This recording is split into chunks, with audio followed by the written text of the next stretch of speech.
नमो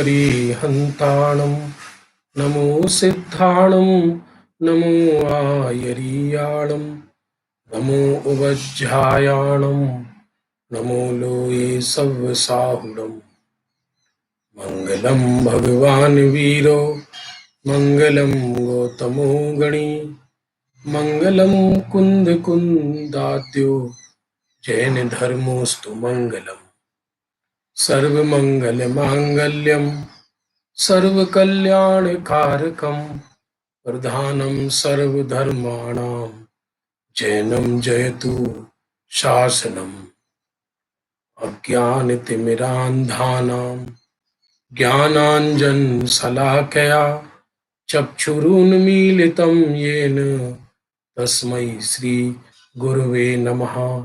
तस्मै श्रीगुरवे नमः।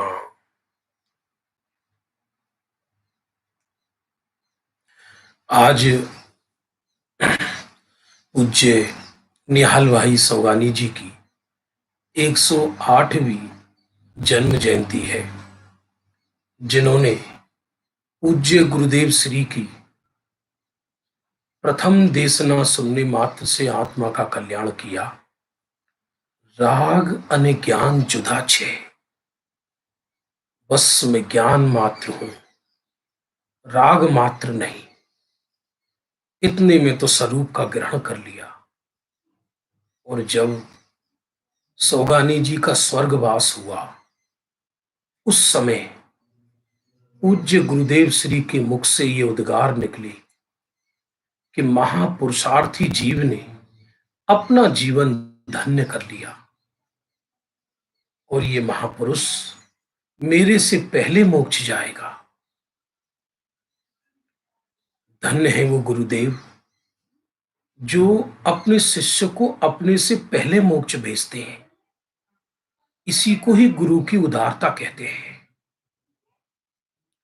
ऐसे महापुरुष सौगानी जी के चरणों में मैं मेरी अनंतों वंदना करता हूं। आज का विषय है सुदृष्टि तरंगिणी कर्म फल रहस्य, जिसके अंतर्गत आज हम जो विषय ले रहे हैं 5 और 6 प्रश्न लेंगे। यह जीव किस पाप से पराधीन होता है?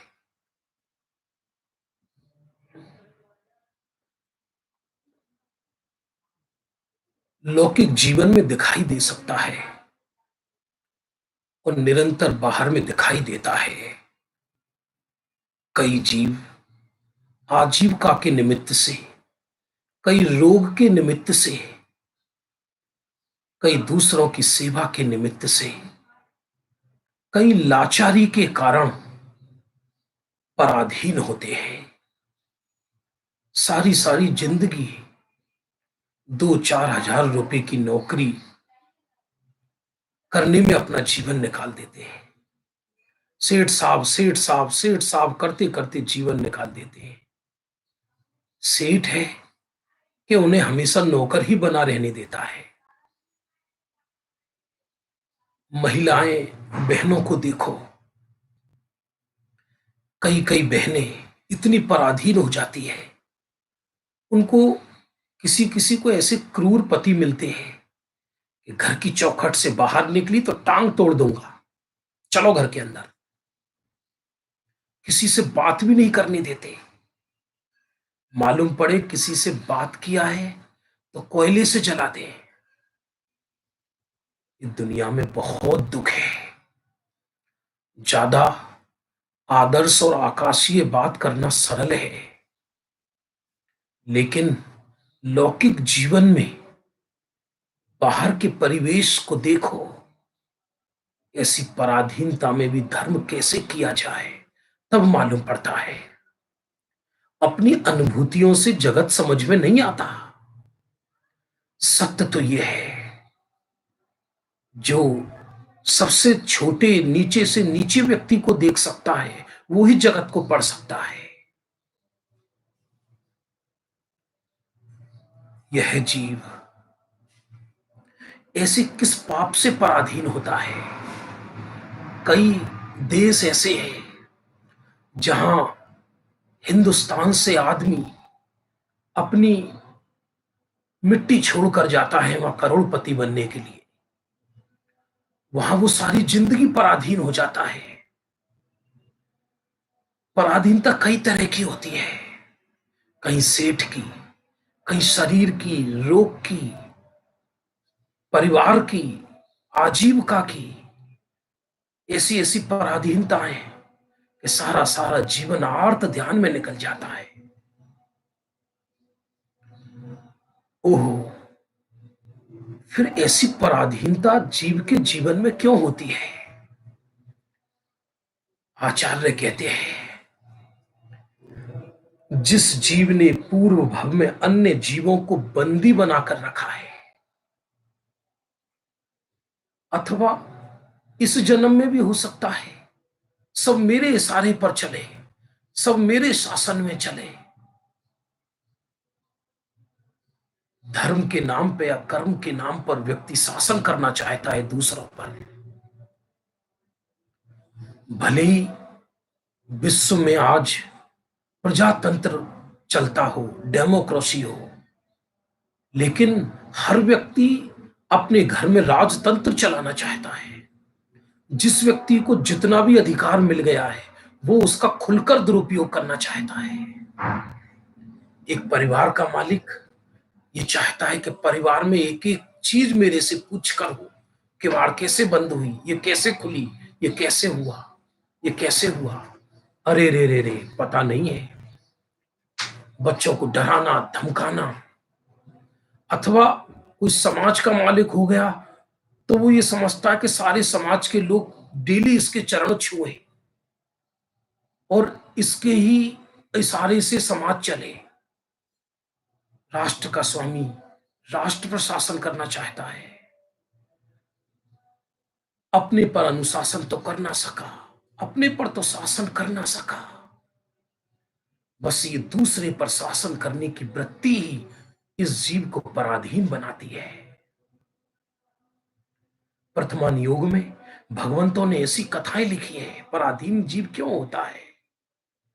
जब हमारा जिन शासन स्वतंत्र है, चप्पा चप्पा स्वतंत्र है, पर्याय पर्याय स्वतंत्र है, हर जीव स्वतंत्र है, तो हम ऐसा क्यों कहते हैं कि तुम हमारे अनुसार चलो? कोई क्यों चले तुम्हारे अनुसार? तुम होते कौन हो?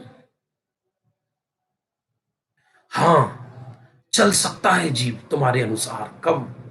कि जब हम भगवंतों के अनुसार चले, जब हम स्वभाव के अनुसार चले। यदि अनुशासन करने का इतना ही व्यसन है,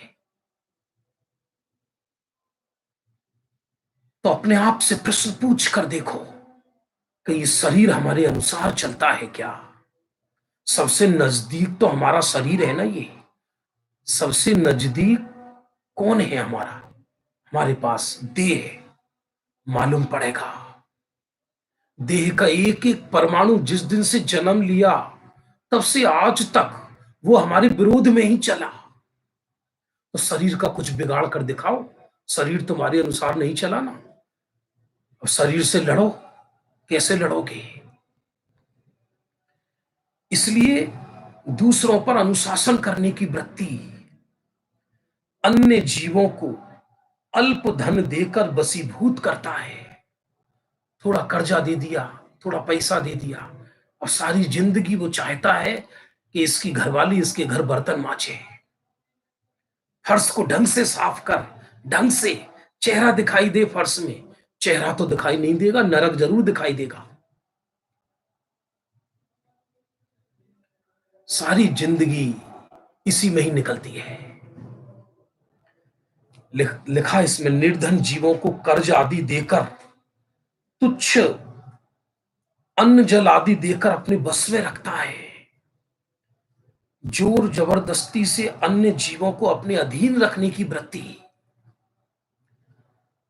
अथवा पूर्व पर्यायों में कुत्ता पाले हों, बिल्ली पाले हों, पक्षियों को पाला हो, अरे साहब हम तो उनको खिला रहे हैं। पड़ोसियों के हाथ पर तो थूकने का भाव नहीं आता, पशुओं को खिलाता है। ये जिन शासन के अनुकूल वृत्ति कैसे हो सकती है? पशु तो स्वतंत्र होते हैं, उनको हम कैसे बांध सकते हैं? तोता पाल लेते हैं, पक्षियों को पाल लेते हैं, वो सारी सारी जिंदगी तड़पते हैं बाहर निकलने के लिए। पराधीन जीवों की हंसी करता है। कई लोग पशुओं को बंदी बनाकर उनका खेल दिखाते हैं।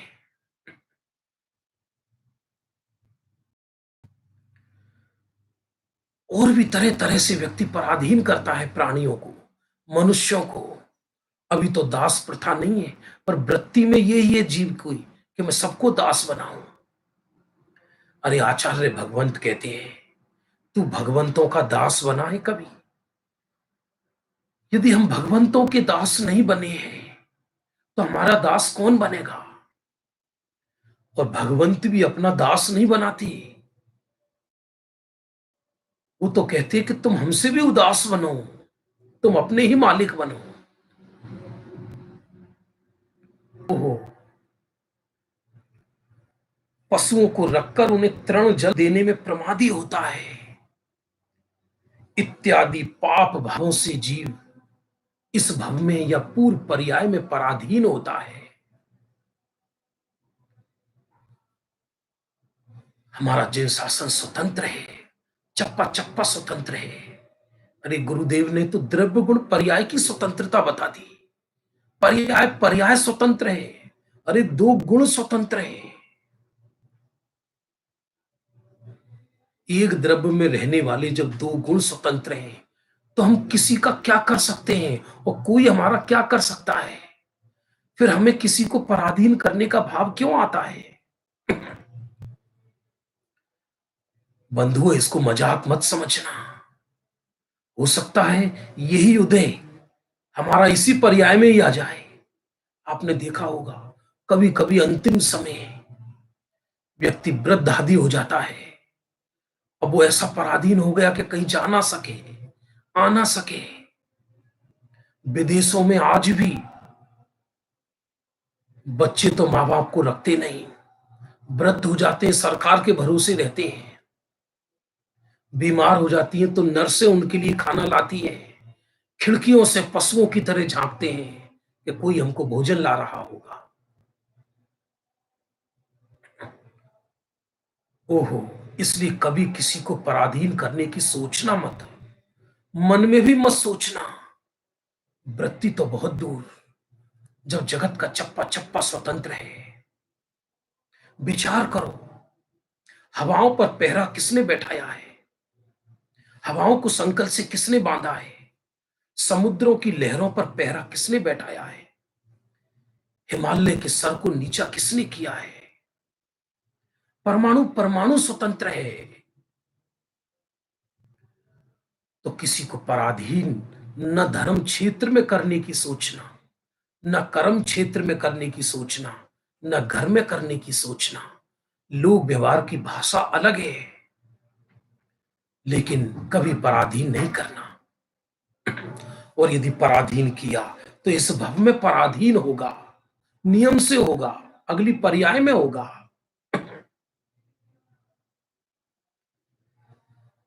हे प्रभु, यह जीव किस पुण्य से स्वाधीन होता है? यहां ये निश्चय वाली स्वाधीनता की चर्चा नहीं चल रही, ये व्यवहार वाली स्वाधीनता की चर्चा चल रही है। आज व्यक्ति सर्विस करना पसंद करता है और कितना पराधीन है। सुबह 9 बजे भाग कर जाता है, सब सिग्नेचर करना होता है। शादी ब्याहों में भी छुट्टी ना मिल सके, साहब से छुट्टी मांगेंगी, साहब ब्रह्मा है इनके धरती के। ऐसी ऐसी घटनाएं सुनी है हमने। एक सेना के अफसर ने सैनिक को छुट्टी नहीं दी, और उसकी बेटी की शादी हो गई। कमाल है। ऐसी ऐसी बहुत इमरजेंसी काल। मां मर गई, दादी मर गई, छुट्टी नहीं हुई। तो ये पराधीनता में होता है। पर जीव स्वाधीन किस वृत्ति से होता है? स्वतंत्र। बाहर में भी स्वतंत्र, अंदर में भी स्वतंत्र, पक्षी की तरह स्वतंत्र। जब मेरा स्वभाव स्वतंत्र है तो मैं बाहर में स्वतंत्र रहूंगा ना। मैं किसी के पराधीन क्यों हूं? तो जिस जीव ने पूर्व भव में अन्य को भोजन पान देकर कुटुंब सहित उनकी स्थिरता की है, दूसरों को आजीविका देकर भी स्वतंत्र करता है।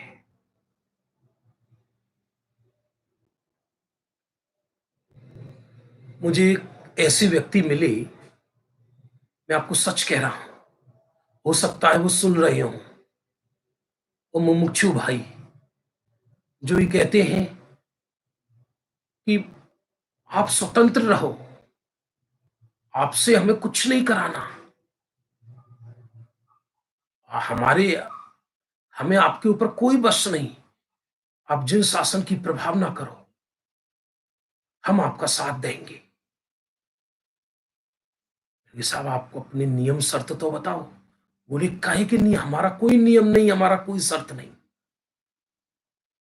ऐसे भी जीव है। आज धर्म के नाम पर या कर्म के नाम पर हम दास बनाने की आदत पड़ गई है, दूसरे को नौकर वृत्ति में रखने की आदत पड़ गई है। दीन जीवों को सातोत्पादक वचन कहकर उन्हें निराकुल किया है। मान लीजिए हो सकता है किसी के आप पर नहीं है इतनी व्यवस्था कि किसी को निराकुल कर सको, लेकिन वचन तो हाँ हाँ हम है ना आपके साथ, परेशान मत हो, बोलो। ये जिन शासन अकेला उपदेश से नहीं होता, स्थितिकरण अंग में अकेला उपदेश नहीं बताया।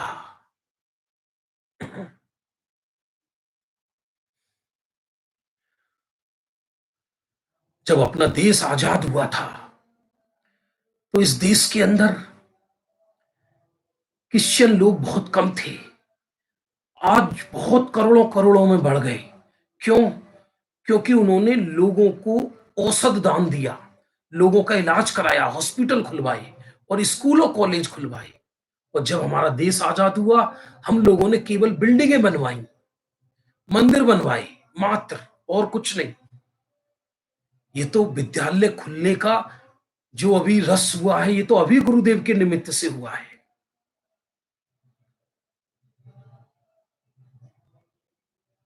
किसी को आजीविका देकर भी स्वतंत्र किया जाता है। तो पराधीन जीवों को देखकर उनके प्रति जिसने अनुकंपा की है, अन्य जीवों को स्वाधीन किया है, सुख देकर स्वयं साता पाया है, तुम सुखी रहो बस, हमें और कुछ नहीं चाहिए। ऐसी उंगलियों पर नहीं मिलेंगी। कोई किसी को एक गिलास पानी भी पिलाता है तो ये सोचता कि इसके प्राण ले लो।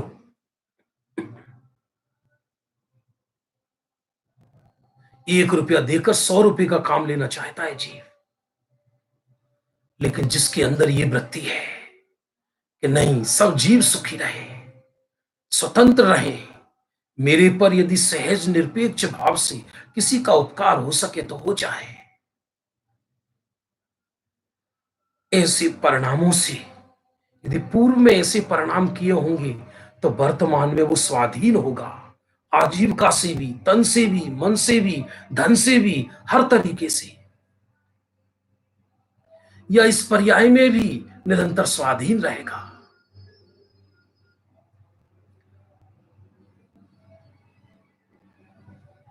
अब आगे का प्रश्न सुनिए जरा, आप लोग सभी। हे गुरु, यह जीव किस पाप से कुरूप होता है? यह देह के रूप की चर्चा चल रही है। यद्यपि देह का आत्मा में प्रवेश नहीं है, आत्मा का देह में प्रवेश नहीं है, आत्मा का तो अमूर्तिक रूप है, आत्मा तो महासुंदर है। निजे रूप सजो भवकूप तजो, तुम काहे को रूप बनावते हो। चित पिंड अखंड प्रचंड जिया, तुम रत्न करंड कहावते हो। स्वर्गादिक में पछतावत है, नर देह मिले तो करे तप को। अब भूल गए मद फूल गए, अनुकूल भय इतरावते हैं। देह का, लेकिन आत्मा का तो अरूप है। ज्ञानी आत्मा का सौंदर्य है। देह मात्र कुरूपता की निशानी है।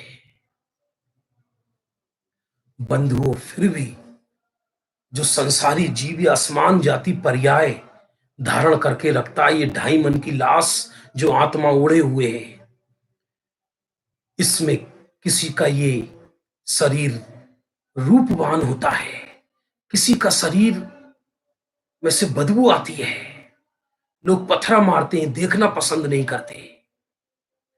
तो इसके पीछे कोई ना कोई तो कारण होगा, नहीं होगा?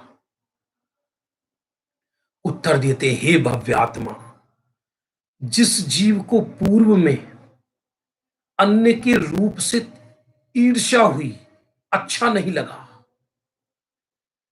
जिनेंद्र का रूप नहीं सुहाया,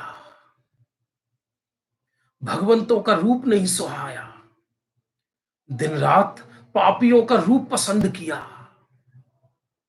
अथवा किसी के बिडरूप शरीर अवस्था देखकर उस पर थूका, उसकी हंसी उड़ाई। एक विमलनाथ पुराण है, उसके 13वें सर्ग में यह लिखा है, जो स्वयं तो तप धारण नहीं करते, अन्य तपस्वियों की मद मत्सर भाव से निंदा करते हैं, वो या तो इस भव में या अगले भव में कोढ़ रोग से दूषित हो जाते हैं।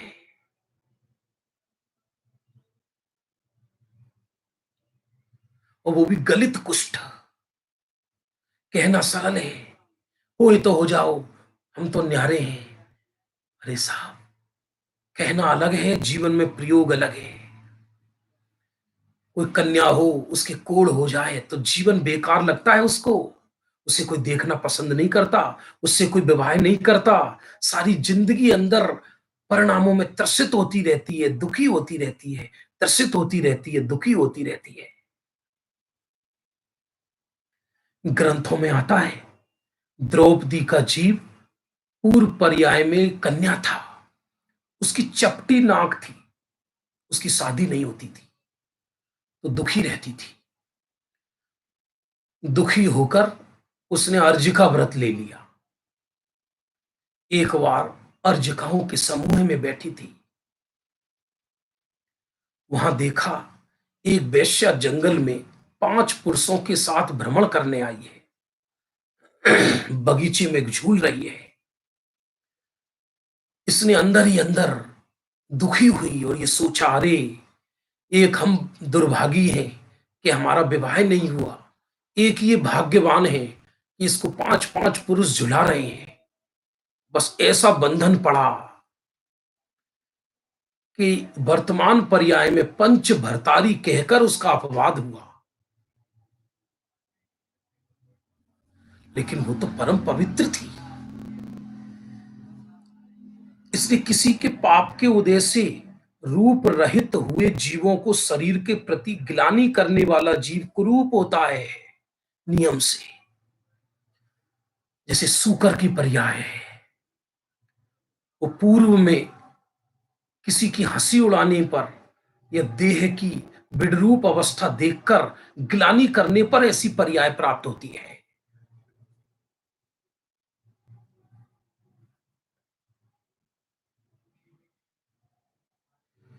जिसने कुरूप मनुष्य को देखकर उसकी हंसी की है, अन्य का अच्छा रूप देखकर उसके दोष लगाया है, सीता जी ने जब अर्ज का व्रत ले लिया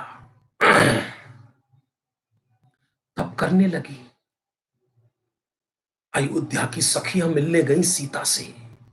माता कहां तुम्हारा वो रूप था जिसे देखकर रावण तुम्हें हर कर ले गया।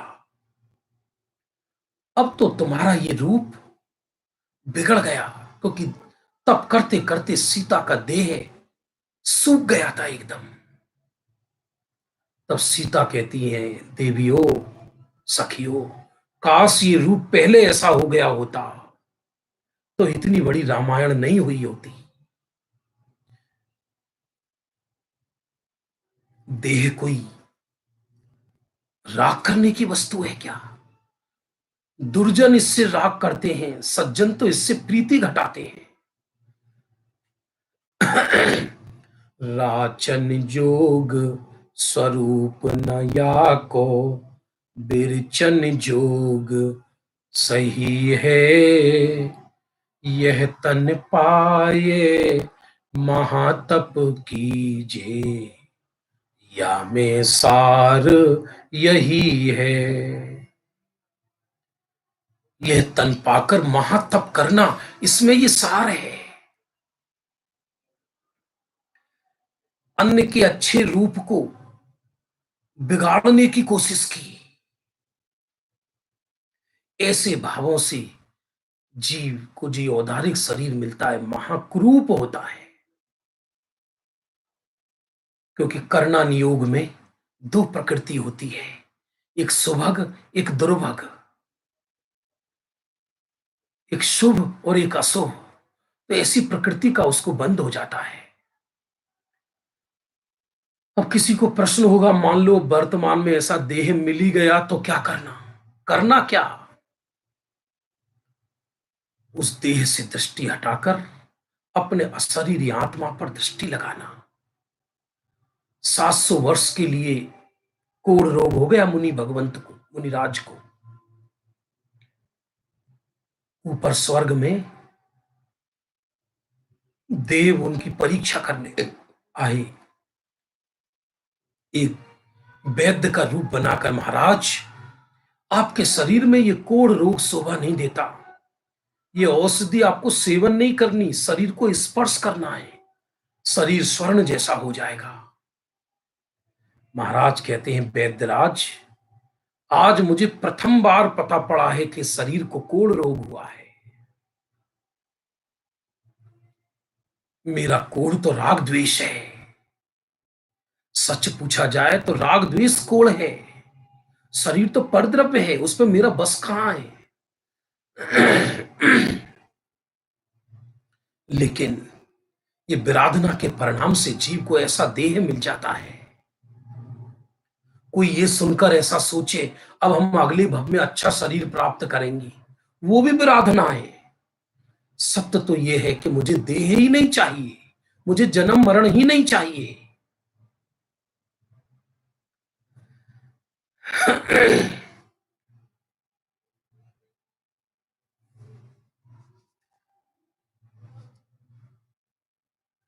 और किस जीव का देह रूपवान होता है, अब इसकी चर्चा है। जिसने अन्य जीवों का रूप देखकर निर्विकार चित्त से सुख माना है, अच्छा है, अच्छी, ईर्ष्या नहीं करी, अंदर से जलता नहीं है। पंच परमिष्टि के भगवंतों के रूप को देखकर प्रसन्न होता है। अहो, मेरी आंखों के सामने मात्र जिनेंद्र भगवंत के रूप ही बसे रहे। रागियों को देखकर आज तक मिला ही क्या है मुझे?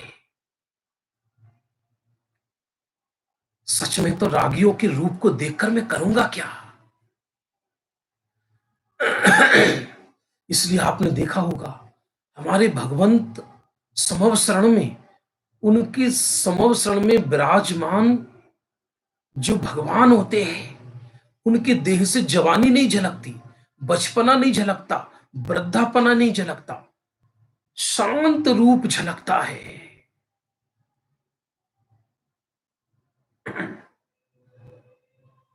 शांत, अति शांत, अति शांत, जिसे देव दृष्टा दृष्टेषु येषु हृदयम त्वयि तोषमेति। अब जब मैं आपको देखता हूं तो मेरे नेत्र अन्य जैसा माना जाता है कि राजा नंद ने के रूप को देखकर चाणक्य का अपमान करके उसको अपने राज्य से निकाल दिया।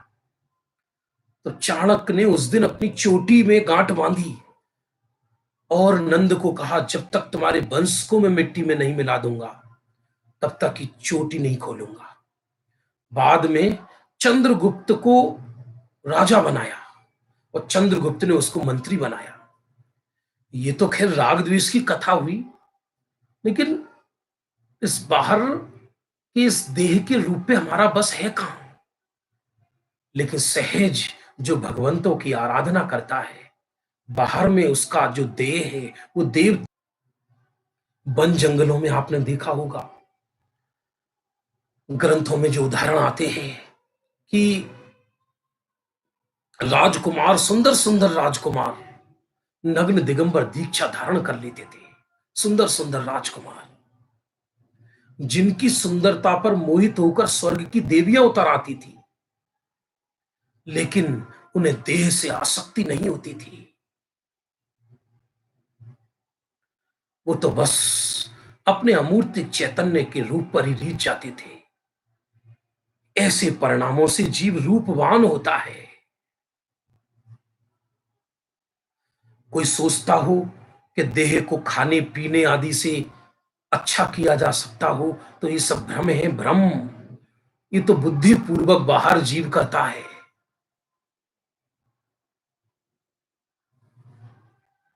सत्य तो ये, जिसका जैसा उदय होता है बाहर में, उसके वैसे ही देह की स्थिति होती है। अब जैसी भी देह की स्थिति हो, ज्ञानी जन उस देह से भेद विज्ञान करते हैं।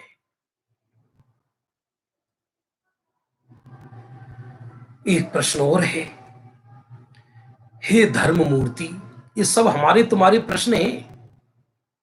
हे धर्म मूर्ति, इस जीव को पुण्य के उदय से अनेक भोग्य और उपभोग्य वस्तुएं मिल जाने पर भी उनको भोग नहीं सकता, उनका उपभोग नहीं कर सकता। ऐसा किस पाप कर्म के उदय से? जैसे एक बार भोगा जाए उसे भोग कहते हैं। जैसे दाल रोटी फल सब्जी, जिसे बार बार भोगा जाए उसे उपभोग कहते हैं। जैसे मकान दुकान कार आदि। वैसे तो ज्ञानी को परद्रव्य को भोगने की वांछा ही नहीं है, परद्रव्य को भोगने की इच्छा ही नहीं है उसकी, रंच मात्र भी।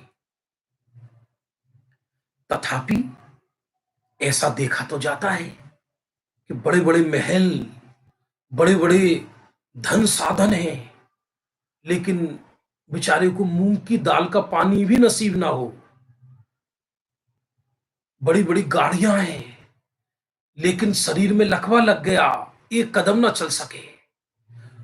वस्तु नहीं होना सामने, भोग्य वस्तुएं नहीं होना सामने, ये अलग उदय है। और भोग्य वस्तुएं होने पर ना भोग पाए, ये अलग उदय है। ये अलग उदय है। इसमें आराधना कैसे होती है, ये द्वितीय विषय है। क्योंकि ज्ञानी को इसकी चिंता नहीं, उसको तो पंचेंद्रिय विषय भोगों में सुख बुद्धि है ही नहीं। इसलिए भोग साधन हो तो कोई फर्क नहीं पड़ता, ना हो तो कोई फर्क नहीं पड़ता। ज्ञानी के तो भोग निर्जरा हेतु है। ज्ञानी तो भोग के काल में भी और भोग के साधनों के बीच में भी निरंतर निर्जरा करता है, क्योंकि उसकी ज्ञान धारा जो बहती है। पर यहां तो शिष्य ने यह प्रश्न किया है, हे प्रभु, भोग और उपभोग के साधन होने पर भी भोग नहीं पाता, उपभोग नहीं कर पाता वस्तु का। उत्तर दिया, जिस जीव ने पूर्व भव में दूसरों के खाने में अंतराय किया है, भोजन आदि में अंतराय किया है, द्वेष भाव से भली वस्तु खाने को नहीं दी, खुद व्यक्ति अच्छी चीज खाता है, नौकरों को जो खराब हो जाती है वो देता है, ये 90% की बता रहा हूं, देश और दुनिया में। खुद अच्छे कपड़े पहनता है, दूसरों को खराब चीज देता है। आपने देखा होगा इस लोक में क्या प्रचलन है, जब व्यक्ति किसी को गिफ्ट देता है तो ऊपर से प्राइस को मिटा देता है, नाखून से निकाल देता है ऐसा करके, जैसे कि सामने वाला अनाज नहीं खाता, वो भी मालूम ना पड़ जाए। मेड इन चाइना वस्तु दे देता है, मेड इन जापान लिख देता है, उस पर चिप चिप चिट चिपका देता है।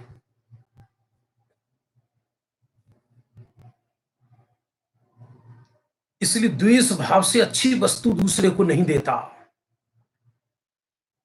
दूसरों को दुखी देखकर प्रसन्न रहता है।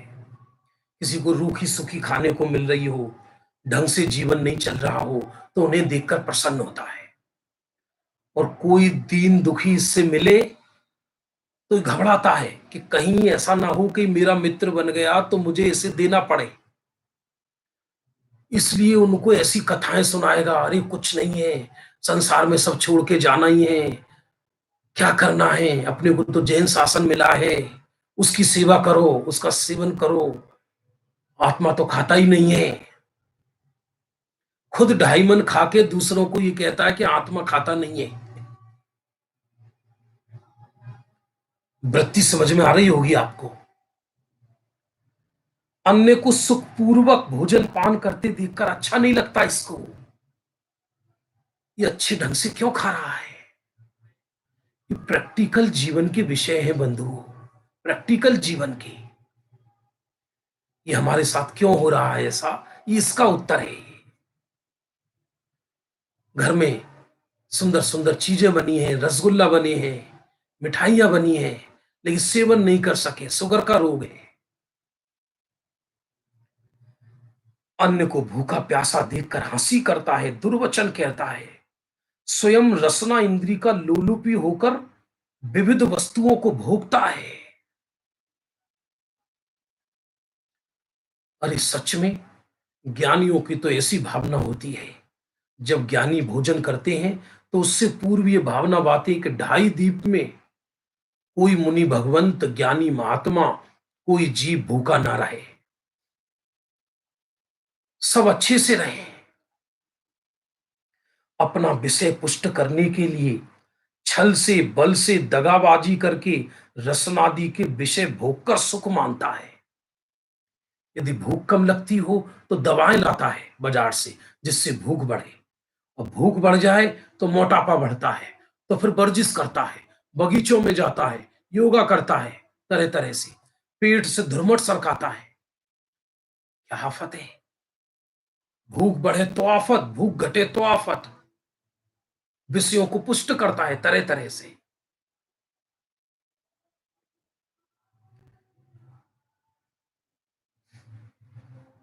श्वान मार्जार आदि पशुओं को अन्य जीवों का भोजन ले जाता देखकर स्वयं सुखी हुआ। यदि कोई प्राणी, हिंसक प्राणी किसी को मार रहा है तो ये सुखी होता है मन में, अंतरंग में। इत्यादि विद्यमान वस्तु भी इन पाप के उदय से भोग नहीं पाता। कभी कभी विचार आता है कि वस्तुएं तो मिल गई, लेकिन भोग पाता नहीं, वो छोड़ने की ताकत नहीं, तो सिर्फ तृष्णा से पाप का बंध करके पाप की गठरी अगली पर्याय में ले जाता है। भोगे पुण्य फल हो एक इंद्री, क्या इसमें लाली, कुतवाली दिन चार वही फिर खुरपा अरुजाली। पुण्य उदय से भेद विज्ञान करे वो सम्यक दृष्टि, पुण्य फल को एक देश छोड़े वो व्रती पंचम गुण स्थानवर्ती, पुण्य फल को संपूर्ण छोड़ दे वो मुनिराज, और पुण्य फल का अत्यंत अभाव हो जाए वो सिद्ध भगवान।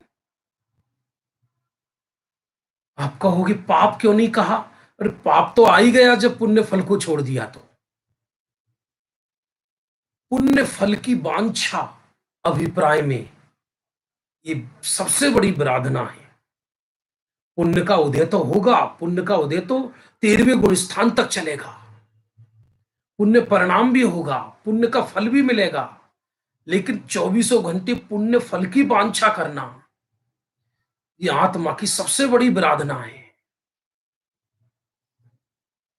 सबसे बड़ी विराधना, क्योंकि उसने अपने जो अक्षय निधान भोग है, अक्षय निधान वैभव है, उसका तिरस्कार किया, पुण्य फल में सुख माना उसने। इसलिए जिन शासन में आराधना करना सीखो बंधु, आराधना की कीमत है, आराधना की। हम मुंह से बोलते हैं हमको पुण्य नहीं चाहिए। आप सब जिनवाणी सुन रहे हैं, 2 मिनट के लिए सिर्फ अपने अंदर झांक कर देखो, हम पुण्य फल के पीछे भाग रहे हैं, नहीं भाग रहे हैं? सुबह उठते ही ये चाहते हैं कि पुण्य फल मिले।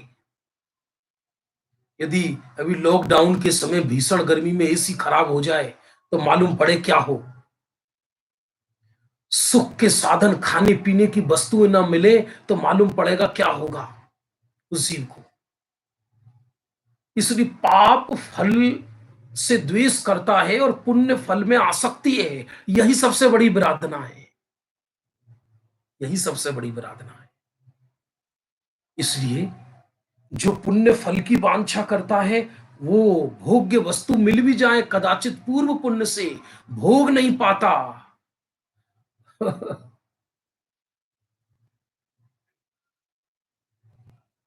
यदि कदाचित लोभ के वशीभूत उन अच्छी वस्तुओं को खाए भी तो शरीर में रोग बढ़ता है।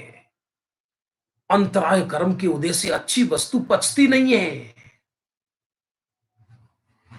ये सब लौकिक चर्चा चल रही है बंधु, ध्यान देना।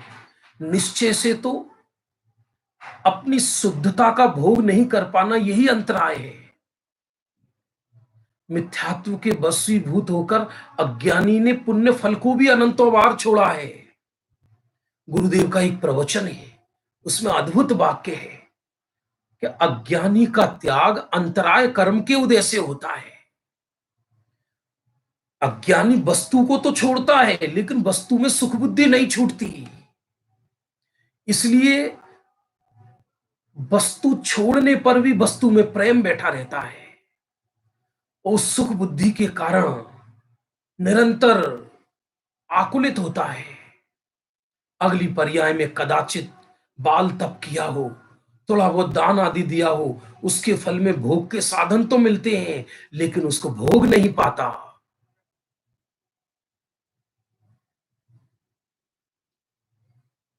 ऐसी उपभोग की वस्तुओं पर घटा सकते हो। घरों में गाड़ी बंगला, उन्हें देख देख कर तृष्णा होती रहती है। एक गाड़ी खरीदी, दूसरी तीसरी चौथी पांचवी, एक घर दो घर तीन घर चार घर, एक फैक्ट्री दो फैक्ट्री तीन फैक्ट्री।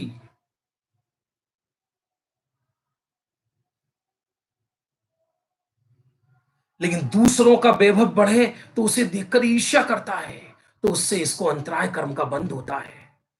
अथवा दूसरों का वैभव बढ़े तो उसकी निंदा करता है, सरकार को चुगली कर देता है, इनकम टैक्स का छापा पड़वा देता है, छल बल से दूसरों का धन लूट लेता है। ऐसे ऐसे लोग देखे मैंने जिन पे सात सात पीढ़ी का रखा हुआ है और दूसरे का, गरीब का मकान खाली नहीं करते। जिस पे नहीं हो उसका तो समझ में आता है, जिस पर है वो भी खाली नहीं करता। ओहो, मंदिरों के मकान दुकान 50-50 वर्ष से कब्जा रखे हैं, उनका 100 रुपए महीने 50 रुपए महीना किराया देते हैं। इसके फल में क्या होगा? कदाचित पुण्योदय से सामग्री मिल भी गई तो भोग नहीं पाएगा, महापाप का बंध करेगा। भय दिखाकर दूसरों की संपदा छीनता है। उपभोग योग्य दूसरों के भले पदार्थ देखकर प्रसन्नता नहीं होती, ये सोचता है कि मैं ही भोगूं, बाकी दुनिया भूखी मरे। दूसरों के घर रत्न हस्ती आदि अच्छी वस्तुएं देखकर अंदर में ईर्ष्या में जलता है। भय दिखाता है। इसलिए गांव में सोचता है मेरे से बड़ा बंगला किसी का ना हो, मेरे से बड़ा पोशाक किसी की ना हो। अरे ज्ञान क्षेत्र में ऐसी बुद्धि हो जाती है, धर्म क्षेत्र में मेरे से अच्छा ज्ञान किसी का ना हो। अ, क्या सोच है, अनंत केवली हो गए, मेरे में है क्या। कार्तिकीय अनुप्रेक्षा में लिखा, कार्तिकीय स्वामी गणधर के लिए ऐसा कहते हैं कि गणधर तीर्थंकरों के आगे अपने को तृण तुल्य पामर समझते हैं।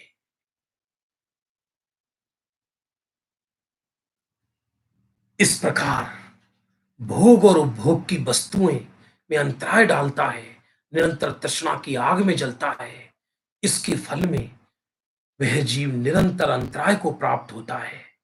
भोग की वांछा तो खत्म नहीं होती और भोग वस्तुओं को भोग नहीं पाता और तृष्णा में देह छोड़ता है। अति संक्लेश भावते मर्यो, घोर स्वभ्र सागर में परो। एक बात कह के समाप्त करता हूं। कदाचित पुण्य के उदय से भोग भी ले, मान लो अंतराय नहीं किया हो, तो अज्ञानी की दोनों तरफ से आफत है। अज्ञानी को यदि धन संपदा मिल गई पुण्य उदय से, तो रौद्र ध्यान करके नरक जाता है, और पाप उदय से यदि नहीं भोग पाता, तो आर्त ध्यान करके त्रियंच गति जाता है। बंधु, भोग्य योग तो मैं स्वयं चैतन्य आत्मा ही हूं। सिर्फ अपना ही भोग करें, अपने में ही रमे, अपने अंदर रहने की कला सीखें। इसी भावना के साथ आज का वक्तव्य यहीं समाप्त होता है। जावाणी के ज्ञान ते सूझे लो कालो, सोवाणी मस्तके नमो सदा देत तिहुँ धो।